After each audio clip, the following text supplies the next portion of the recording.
Well, I guess we'll get started as you guys are doing it. Appreciate John. Appreciate Jen coming in and talking today about new construction. And so we had talked a lot too about new construction, new developments. And then if we have time, then we'll open up, because just like any other time we've done this, it's kind of opened up for what questions on how she's building her business and things like that. So we're here for that. But you've been in for about how long now? So I started in 2000. I got my license in 2002. Okay. Because I remember you guys were dominating downtown Omaha condos. Yes. So I started off as partners with Tasha Moss. She was Henniger then, and we were at MP Dodge, and we switched over to Vince and Prudential at the time in 2004, and that's about the time we started Urban Omaha, and we did a lot of downtown condo development and sales and consulting, and so that was a wild ride. Yeah. We were like in our 20s living downtown, consulting with, business owners, building owners, and converting buildings and representing developers, building from scratch. So it was fun. Yeah. But then kind of rebranded after the recession, and I just had noticed that I was losing a lot of I had a pretty large sphere of friends and family, and I was losing a lot of business there because I was so specialized in the condos. And so rebranded and became more of a relationship focused. Focused my business more in relationships. And so I've done a lot of networking groups. I do farming. I do like my own neighborhood farming, and also farming throughout my sphere of influence. And I've been lucky enough to start to work with a builder. So it kind of was a good fit. After working with developers, I kind of knew it's was used to, having that type of a situation where you're representing a number of units or a number of builds in this case. And so I started working with Alan Hands with Advantage Development and sending the magazine.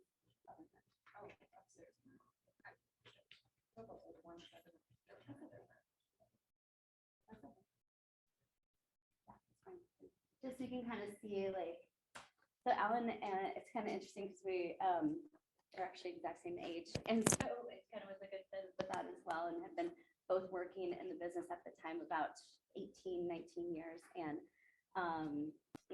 so I was introduced at the Sunshine Kids golf tournament.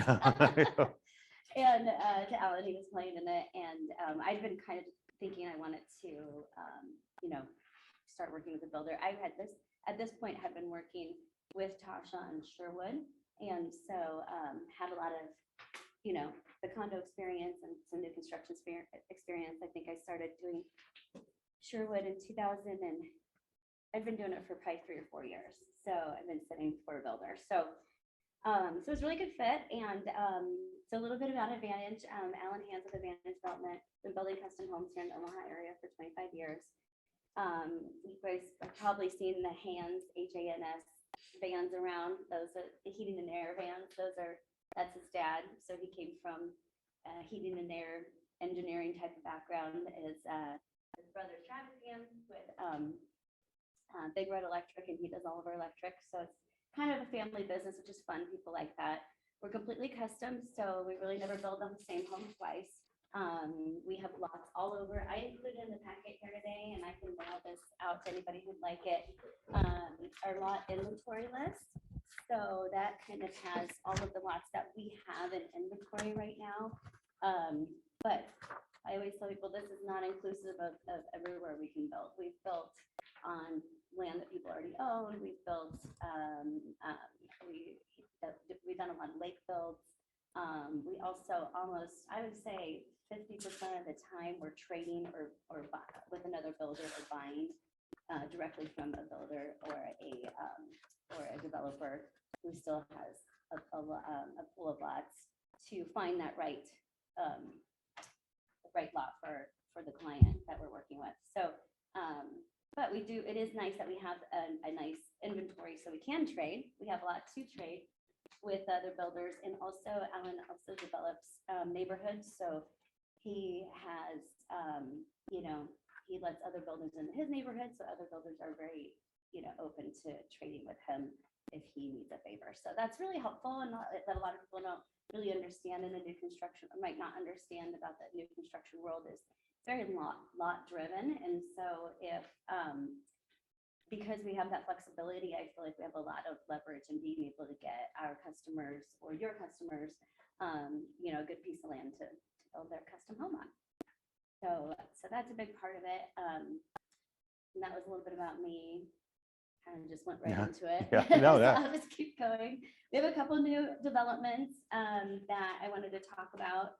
And actually go to Blue Sage Creek 3 is kind of the newest, hottest Elkhorn South neighborhood. That's they are putting in roads now, and it's supposed to be buildable this fall, and we're going to have the lot draw at the end of the summer. And so that's another thing that I like to talk about when I'm talking with people that have new construction clients, or talking to clients. We have our process is typically we help people find a lot. So there's a $5,000 lot deposit, and so I've had people put down deposit just based on like getting our first pick at a neighborhood, and I know Shannon has too. So and so that's always a good opportunity if you have somebody that's looking to build in a certain area, and you can come to us and say, what do you have coming up? They really want the top pick of the neighborhood. And so then they actually, the last Blue Sage Creek 2, I had 2 deposits down, and it was kind of fun because the one client, shoot, yeah, we'll do it in the break. Yep.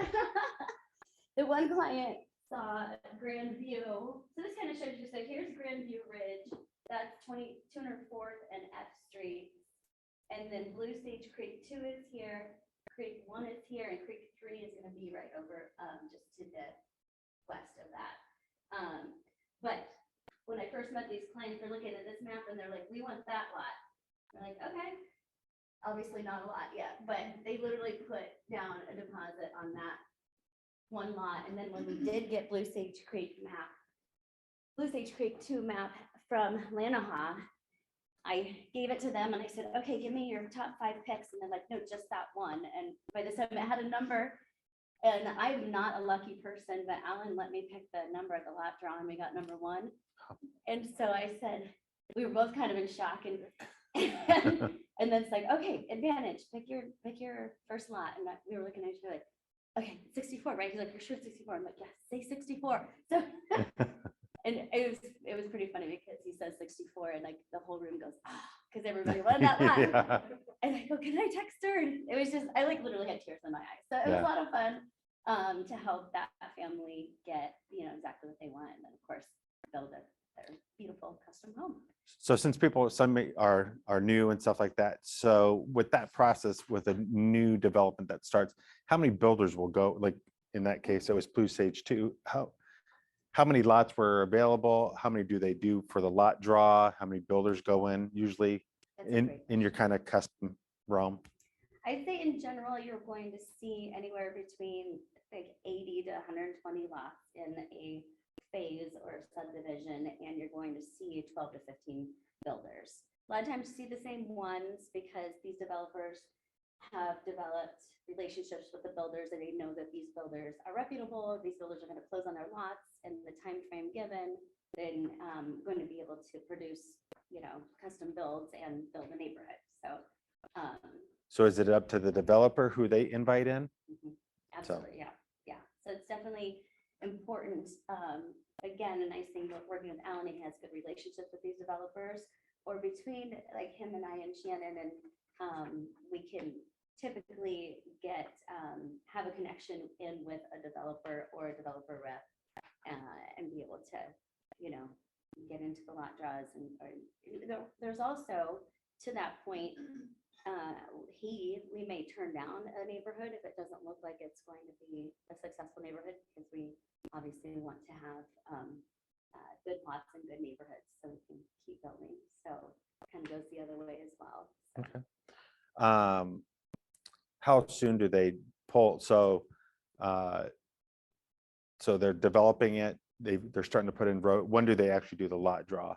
Typically when power is going in, when it's a month or two before being buildable. Okay. So it might be right before power goes in. I've seen, it kind of also depends on the developer. Some of the developers might be, in maybe our opinion, might be a little premature on doing a lot draw and trying to, and with the closing schedule, and others are a little more in line of what makes sense. So Okay. how it works is you buy,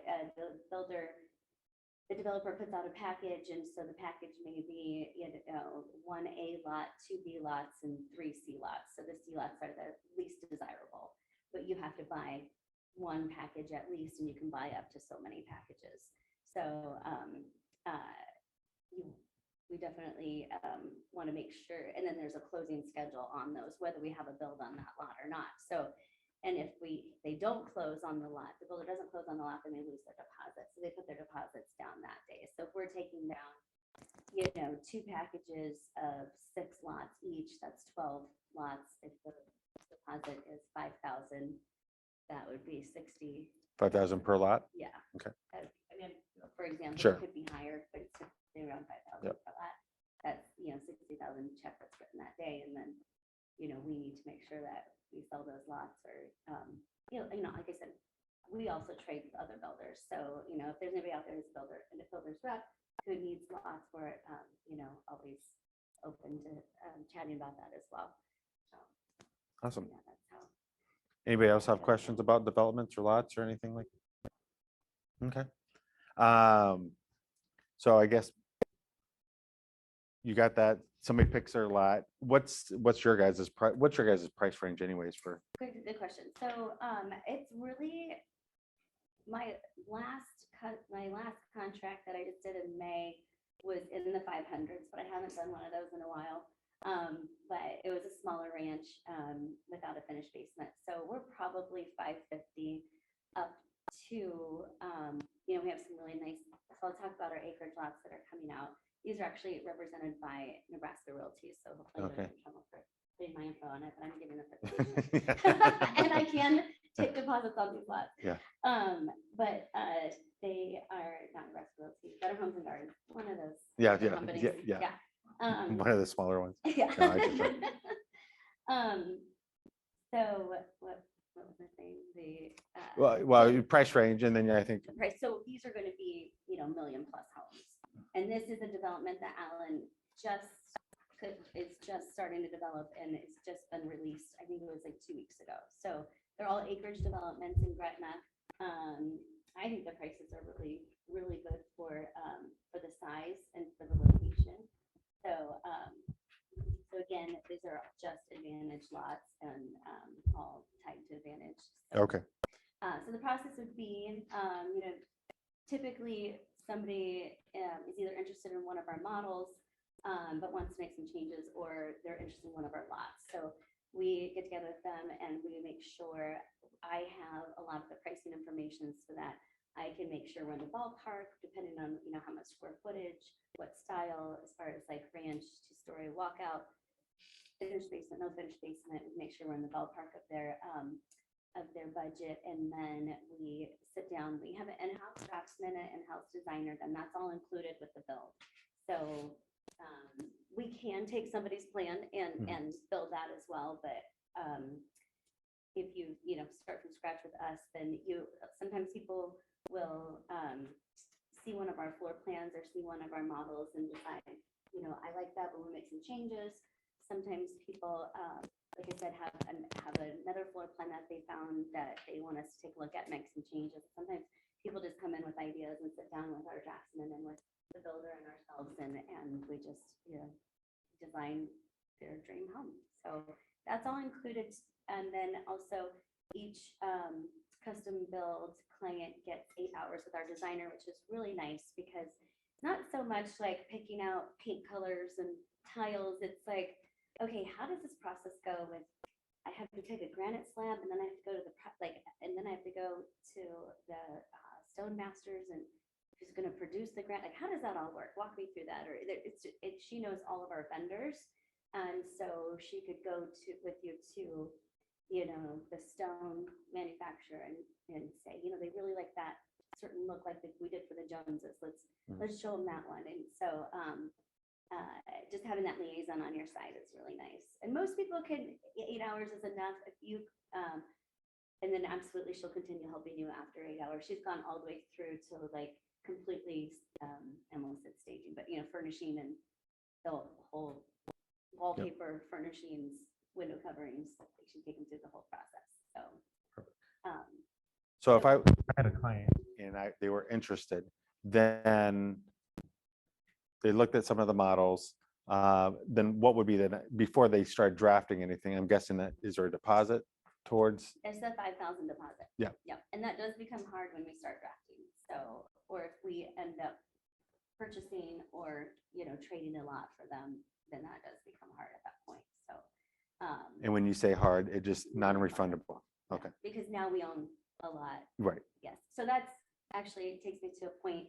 So Advantage carries the construction loan. So a lot of people like that. So you don't have to, get a lot loan and then get a construction loan. And, a lot of times these construction loans are 20 to 25% down upfront. So it's so after the $5,000 deposit, we sit down, we design your home. Another nice thing is our draftsman prices the home simultaneously or parallelly with Don't ask me. I don't the know. price with the plan. So if we're starting to over design, which happens a lot in the construction process, we can kind of rein people back in. Like, hey, we're getting over your budget, so let's see what we can. And we're doing this right now. Like we're about $200,000 over budget, so we came up with some solutions, and they're like, we love that you guys are being creative. Yeah, let's look at these two different solutions and let's see if we can get back down to our budget. So that process can take anywhere from 2 weeks to a year to, design the home, price it out, make revisions. So that's once we get to, okay, this plan's great, this pricing we approve, let's go to contract, let's pull permits. And at that point, it's 5% down. So, and that 5,000 goes towards that 5%. Okay. So if we're all in at 800,000 with lot, landscaping, house, walkout package, all the upgrades, then you already have the 5,000 down, just another 35. Okay. To get started, and we'll pull permits and start digging. And from that point, it's about a 12-month process, give or take, approximately. It's gone back down to that after being like 19-month process. So getting a little bit back to normal time frame. So I can't remember if it was Shannon in one of our groups or do you guys still have the addendum that says after lumber gets dropped that there could be a possible price change? Ours is a little bit different. We do have the 10% clause. It's not just tied to lumber. It's tied to All materials or any line item. Okay. Yeah, exactly. So anything that's over that increases from the time of contract or bid to the time of that piece of the construction happening, if it goes over 10%, then that's presented to the client, and the client does have to absorb that. Anything 6, 7, 8%, 9%, the builder absorbs. Okay. So what if it goes over the 10%? Do they have any right at any point that says this is beyond what we thought and be walk from it, or? They would. It is at that they would probably most likely lose their deposit. Yeah. Okay. Because we've already started construction of their Right. custom home. Yep. Yeah. So if I'm a buyer's agent and I'm trying to work, and this is probably for any custom, I mean, how involved should the buyer's agent be in your perspective, working with the listing agent that's with the builder? So I keep the buyers, if the customer has their own agent, I keep them in the loop the entire time, and they can be as involved as they want or be not involved at all. They're going to get paid the same. They're going to be copied on every email. They're going to be invited to every meeting. They don't have to come. I have some people that like to be really involved, and I have some people that just kind of show up at the end, and which, bring them to me and then show up at the end. And either way, it's fine. It doesn't bother me either way, whatever they're comfortable with and their clients comfortable with. What do you say about that? So it really just kind of depends on, but my process is I keep that agent on every email and every communication, because eventually, I just want to make sure that they know that what is going on. Sure. Yeah. Okay.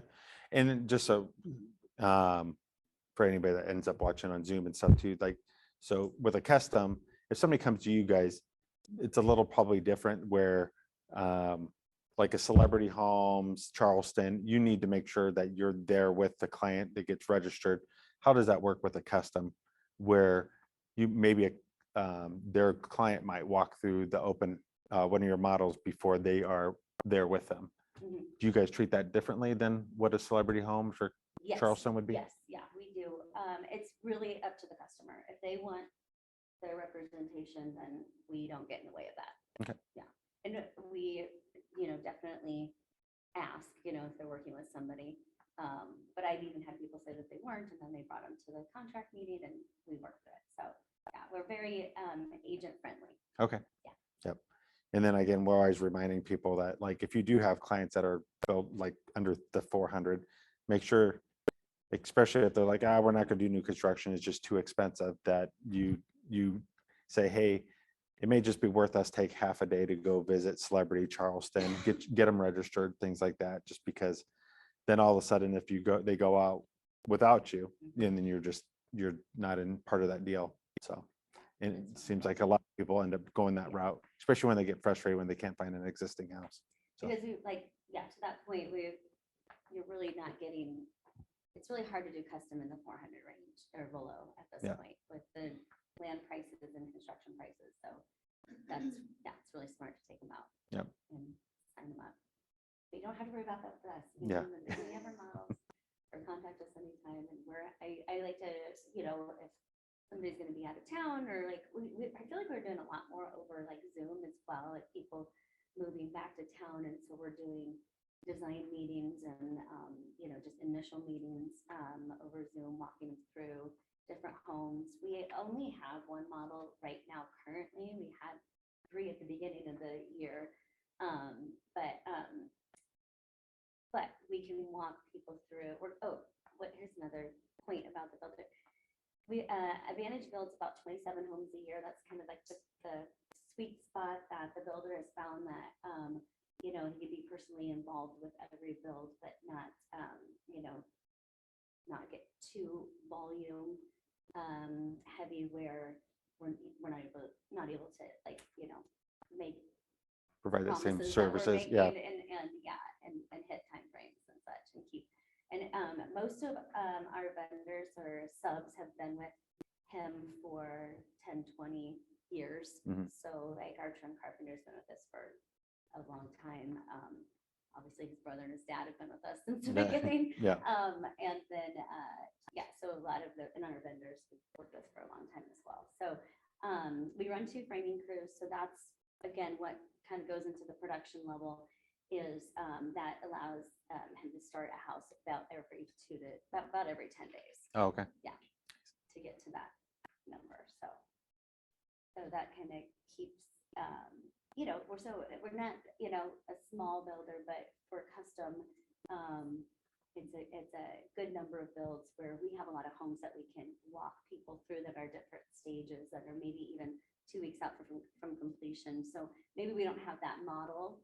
And again, we're not so much model driven because we're so custom. So, and that's what I really try to get across to people. Like, we really don't build the same home twice. We're going to build whatever it is that your clients want that's in their budget. And it's a very much, I enjoy it. So my background is actually in computer science. So I enjoy like putting the pieces of the puzzle together. Like, okay, we need this lot. Here's the pricing on this square footage of a 2-story. Like, how can we get this all fit in so that it's problem solving? There's a lot of problem solving and a lot of collaboration, and a lot of communication. And the advantage process is very transparent. If you saw one of our price sheets, it's literally a spreadsheet and it shows you a price on every line item, which is very rare. And so I think people, sometimes that blows their mind in the beginning. And then once they like get it, they're like, this is great. Like, so we kind of give you the tools, give your clients the tools to say, oh, okay, I'm 20,000 over budget. Well, here, if I skim this off and this off and this off, then I'm closer and I Sure. can, yeah. So I think that's really a really nice part of how the Advantage process works as well, that people seem to like. So there's, I think probably the majority of the builders are kind of between that 5 to 8, so I guess if I was an agent kind of looking in that price range, what would I should be looking for in builders? What do some people do different, if I haven't sold something new custom in that price range before, if I was a new agent? I would say one thing that we put together, right, pretty close to when I started working with Advantage, because of the fact that Alan drives into quality.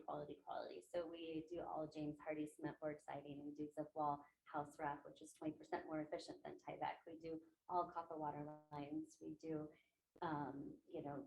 50R attic insulation. We do the joist system that he uses is better than most. So, and 95% train, 95% efficient train HVAC is our base when that's an upgrade for most builders. So we actually have a document that we have in our models that we give out to, anybody that reaches out to us that kind of says, do your homework. Like, here's what we do, and here's where when you're going through and taking notes and you're meeting with other builders, you can say, okay, well, this is what, and you can compare. And then comparing pricing, you're getting such great quality at a really great price.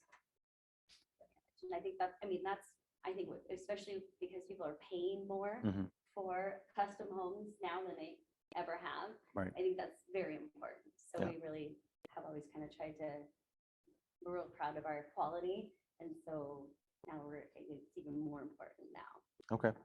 I've had lots of people walk through our models, and I'm in the furnace room talking about the HVAC and looking at the joist foam spray, and they're like, they didn't, nothing to say anything bad about any other agents in town, but the people next door didn't even know what kind of siding they use or what kind of windows they use. So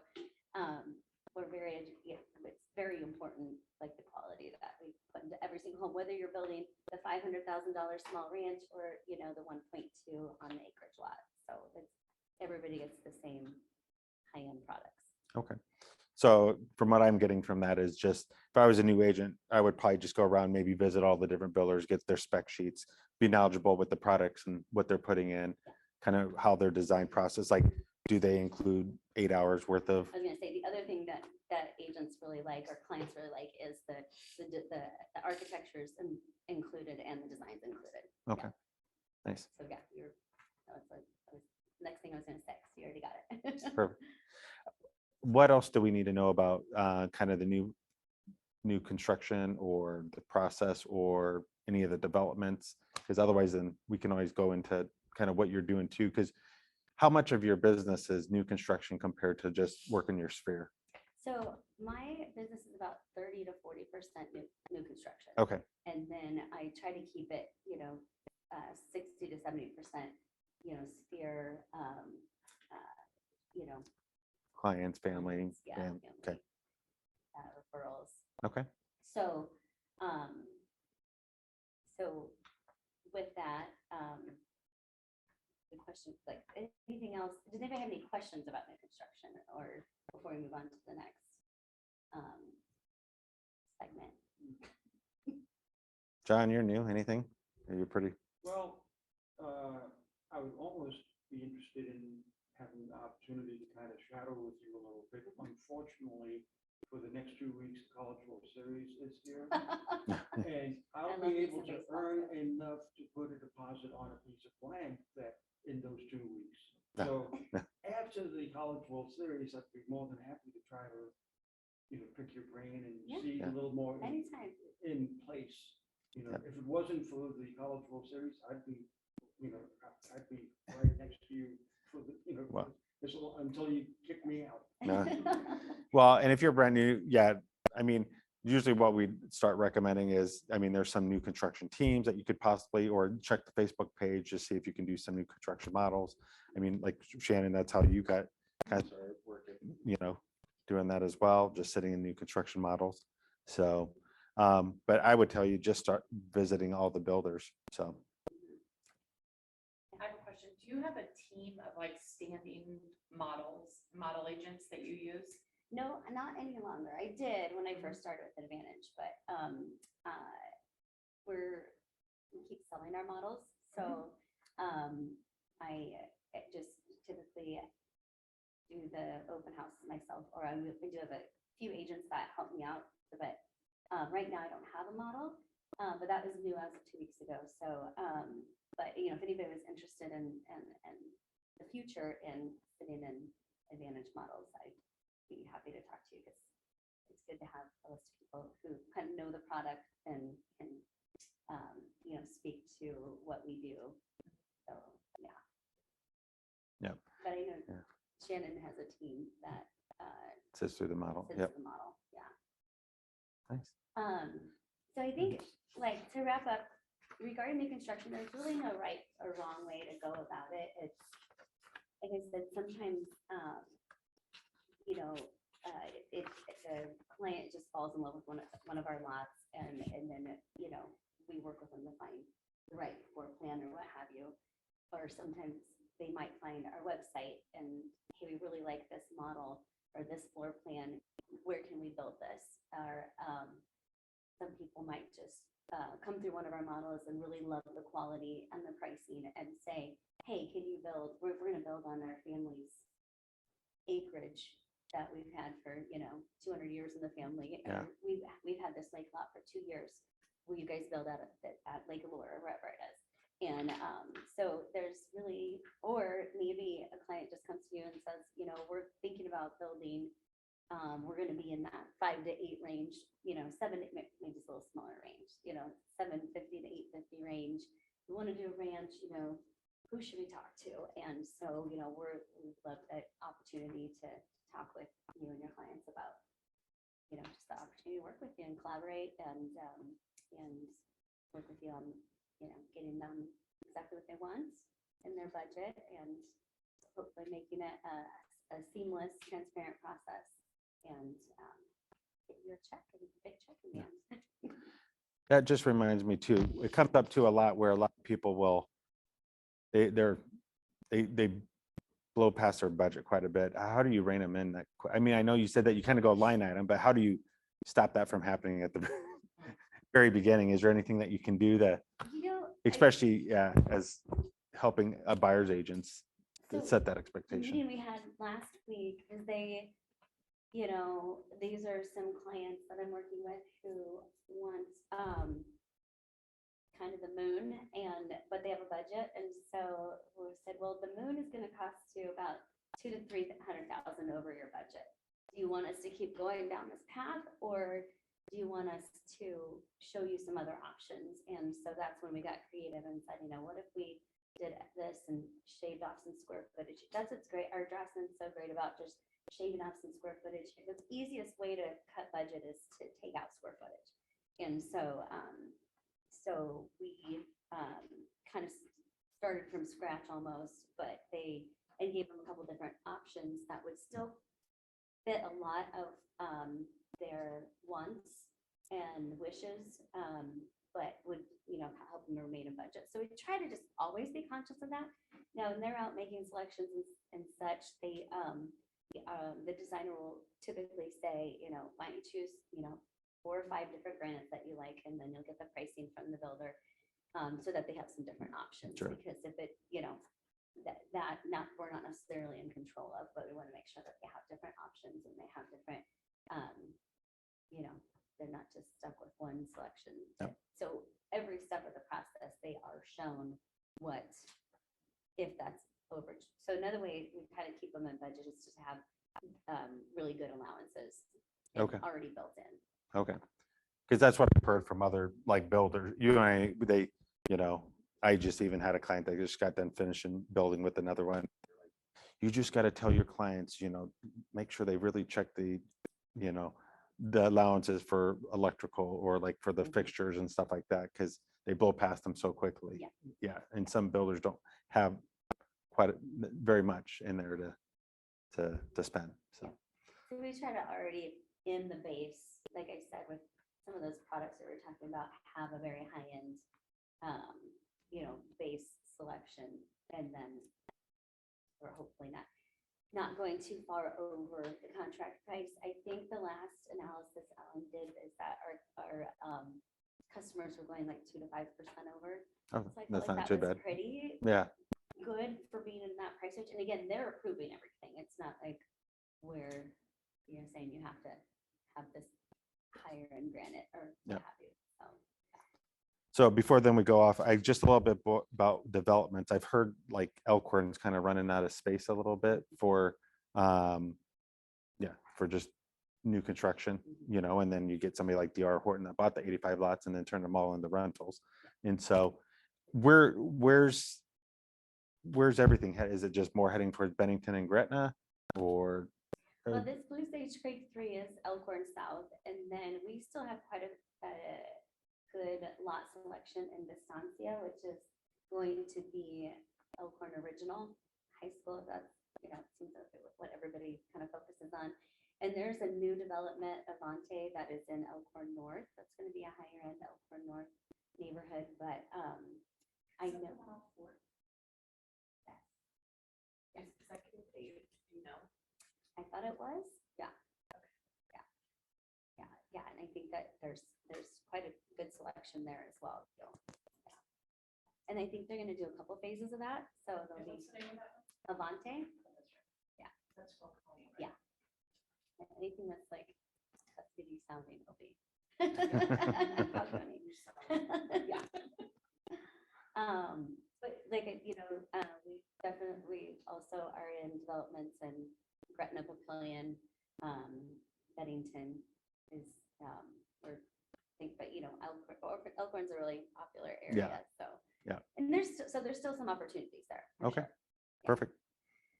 Awesome. Well, let's transit for the last 20 minutes, just a little bit more into how you're building your business, things like that.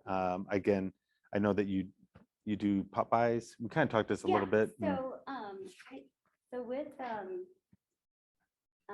keeping in front of your sphere, the database that we're always working on, so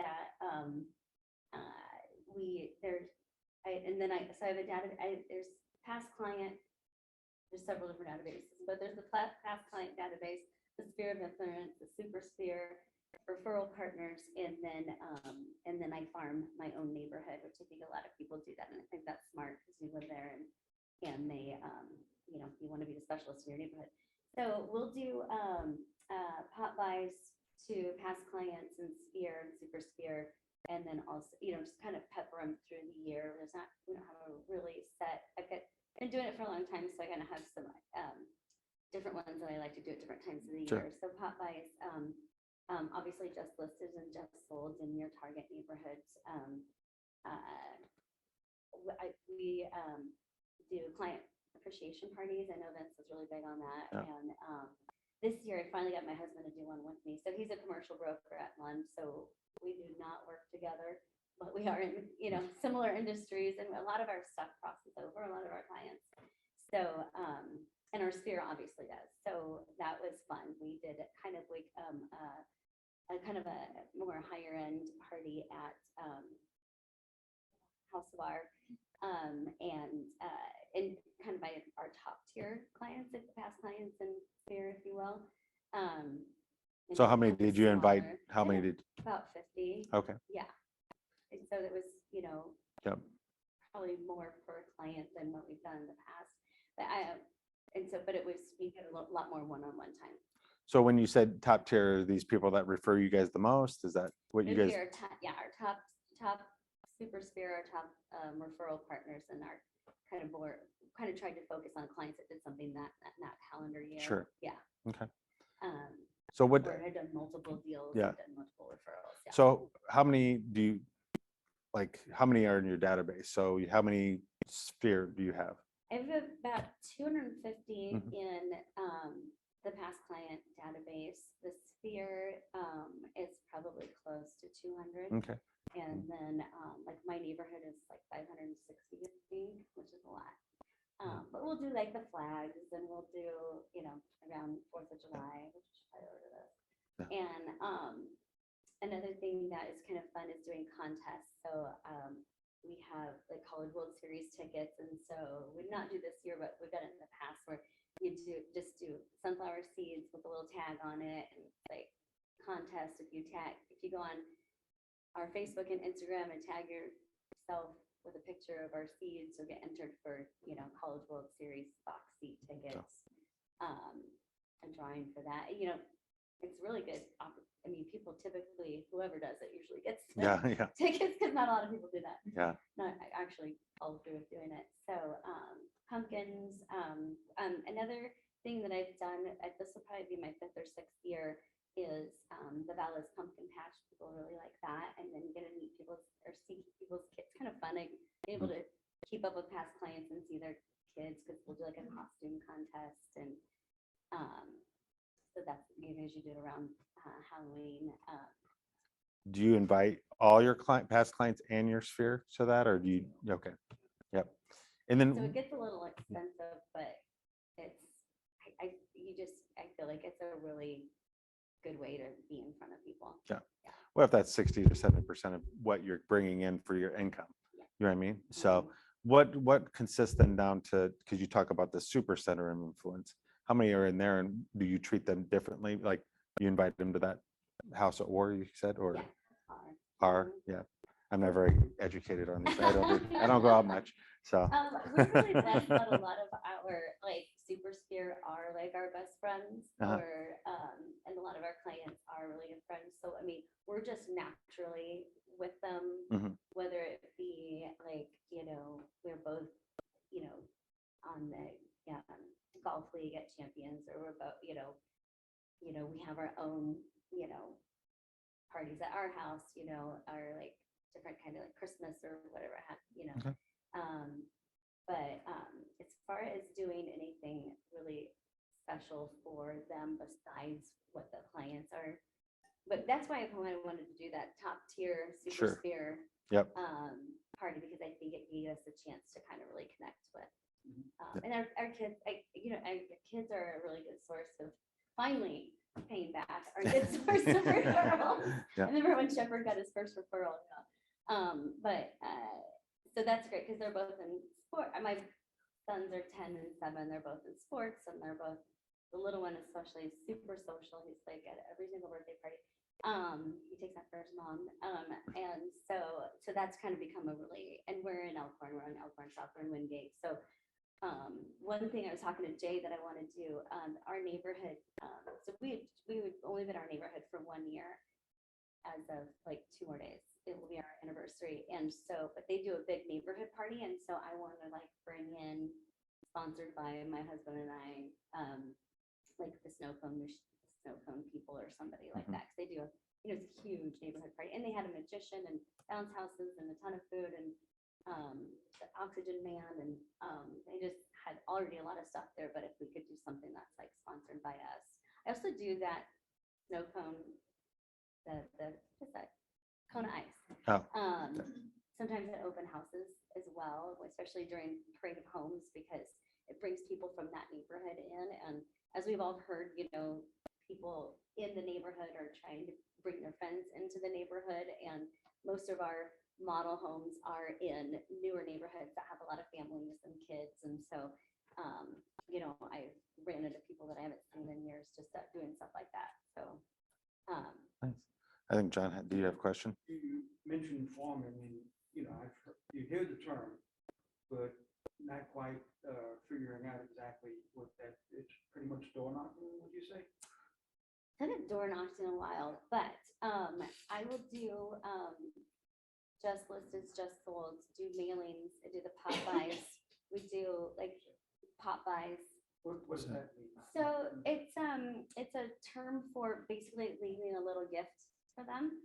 So like what we'll do in my neighborhood for 4th of July is you just like the week before you go and you put like a little American flag in their front yard with a little tag that says, you know, Happy 4th of July from your neighborhood realtor. I'm always here if you, there's some kind of spiel about, they usually have some kind of, just print, Pinterest it and copy. That's all I ever do. So- I know, like, we were talking about, I haven't done this yet, but I know Lori Paul brings in shredding company during tax season. And like I said, I wanted to do something for our neighborhood picnic park, or it's like the end of the summer deal. I'm trying to think what else, like for a lot of times there are neighborhood you know, some type of like flyer or what should I say, directory. Oh, okay. I do school directories, so I do that as well. School directory and the Friday take home folder, which is, you know, I've got little kids, so I target Yeah. kind of Yep. that sector of people. Yeah. And- I'm trying to think if there's any other, there's so many ideas and a lot of, I know like sometimes people will sponsor their own events in the neighborhood. So they'll put on the Easter egg hunt, or they'll put on, they'll bring Santa in at Christmas time, or and I've done things like that. I've done at our model. So then again, I'm getting away from targeting a neighborhood. I'm going back to the model, but it's still in Elkhorn South, just not in my neighborhood. But we'll bring in Santa and do photos, and we'll, you know, do that at the open house. So then, but market that to the super sphere and to past clients. You said Santa with photographer for the kids. Yeah. You'll see, yeah. Yeah, well, that would be something I could easily do. When I had my headshot done, Joe Brown was kind of amazed that my terminology, what I use on the camera. He's like, I've never had an agent talk about how the camera works for white balance and more than just setting it on. Yeah. auto. Probably because we don't care, but I'm just, no, So true. for most of us, we don't, you know. I just don't even know Yeah, what so, I was talking about at the time. yeah. We were just having a good time. Yeah. But so like farming, what I would say is it's all about consistency. So, Setting up some mailings and yeah. stuff like that, as opposed to physically knocking on doors. but you do it either. So some people do it once a quarter, some people do it once a month, whatever you do, just, you have to do it, and you have to do it for a long time, because it can take 6, 12, 18 months to start seeing a return from farming a neighborhood. So, And so like, for instance, regarding the mailings, like the just sold and just listed, sometimes it might not necessarily be a home that I sold or that's in that neighborhood. It might be like an adjacent neighborhood, or definitely in the school district or in the area. But then on the back, I can list, and I think you can probably speak to this better, but you can, if you don't have a ton of current sales, you can always ask agents if you can, you know, put those sales, as long as they're in our company, I believe you can market them in your mailing. Say this is just sold by our company. You just have to be real specific about that and make sure you're checking with these guys, make sure you're doing it right. But so, you know, it's just showing like activity, and activity breeds activity. So Well, I did, you know, watching some YouTube type videos before getting the license, that like about 40% of a neighborhood, 40% of the people in the neighborhood probably knows somebody who likes to move into that neighborhood. And you kind of described that just a moment ago. yes, Yeah. yeah, So that's the reason for, hey, you know, if you like to pick your neighbor. yes, exactly. Yeah. yep. The nosy neighbor open house is a really good one. Even if you're holding, you know, a model open for a new construction agent, you can always still do a nosy neighbor and you know, bring them through, do a special like wine and cheese for them, if it's okay, of course, with the agent and the builder. And say, oh, you have anybody that wants to build in this neighborhood? This builder has these lots, or, you know, let me see if I can, you know, I can work with any builder in this neighborhood. So, I mean, there's different ways you can bring people, but definitely hitting the neighbors is a good way to because to your point, it's, I think statistically it is like 30-40% of people have friends that want to move into the neighborhood. And in the past with landlines, the 3-digit extension at the front used to be geographical, so you could call numbers that you know what geographical it was. Cell phones, it doesn't matter, you can't figure out where they are geographically, which is where like going out with, you're specifically targeting a specific neighborhood by going on. Yeah, and I don't know, there's just not a lot of people, but I think door knocking still works. A lot of people too, so especially if you have a buyer in that, if you're like, I mean, Amanda Sway, or we have it, it's called the shitty letter, just on the neighborhood or on the AB agent tools where, hey, I've got a buyer looking specifically for this, but if you door knock, that's a great way.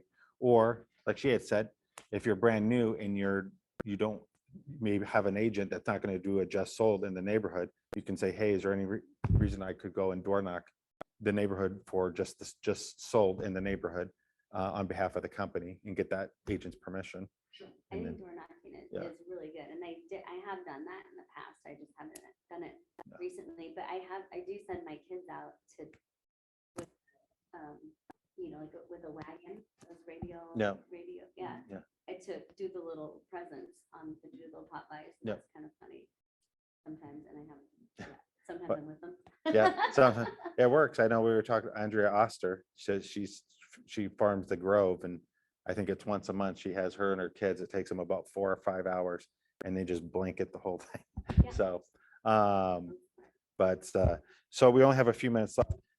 Any particular questions that you guys have right now? Otherwise, just to kind of wrap up, people are always kind of curious to how do you, some people are more organized than others, but how do you run your schedule? You can ask her a question. Oh.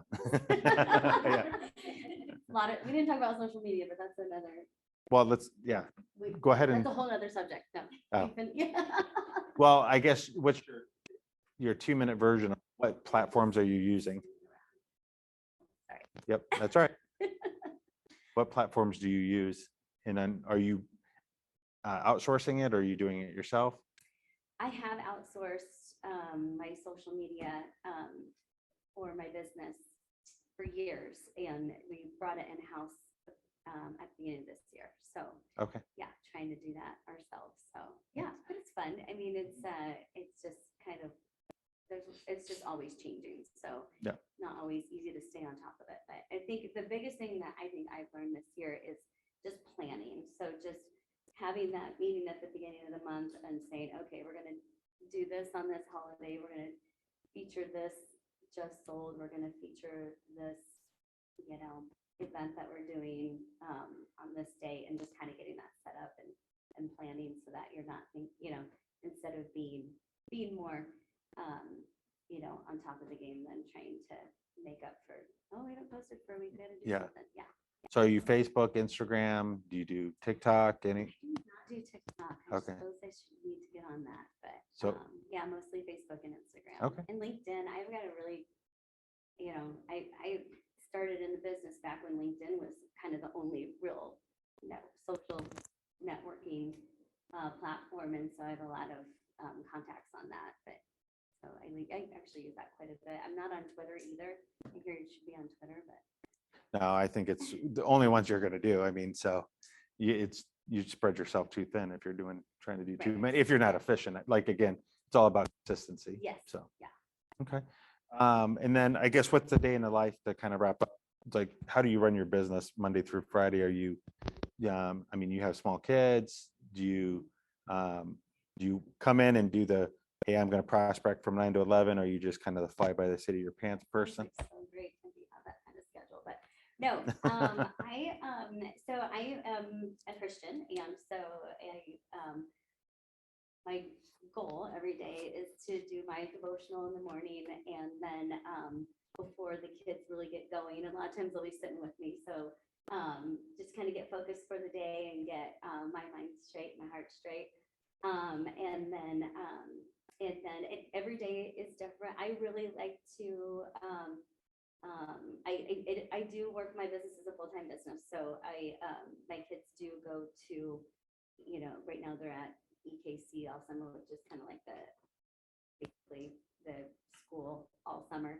But, so get them out the door, and then I like to use my mornings for prospecting, and a lot of it is just answering your guys' questions. So I know like this morning, I need to get some, couple different pricing to a couple different client, agents that have clients that are wanting to build. So, and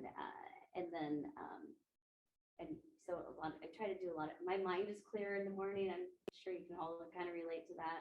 And then in the afternoon, I do more of my running around. So I'll check on this construction site. I'll, like I said, I feel like I have a lot of out of town clients right now. So I'll go check on the inspection repairs on their home, and just follow up with how, and I do a lot of showings and that type of thing in the afternoon and the evening. Okay. So, yeah. And then Tuesdays are typically our marketing days. So we'll try to spend a couple hours just kind of figuring out what we're going to do for social, what we're going to do for pot life, what we're going to do for mailings and that type of thing. So, and then I try to take either Thursday or Friday off with the kids because we all work Saturday and Sunday. So try not to, but a lot of times we do. So. Yeah. Awesome.